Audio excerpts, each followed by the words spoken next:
ఎగిరి పడుతూ ఉంటే ఆకాశం తెగి పడుతుందా?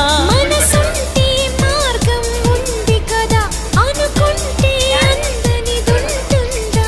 అనుకున్నవన్నీ మనకందినట్టే అనుకుంటే తీరిపోదా?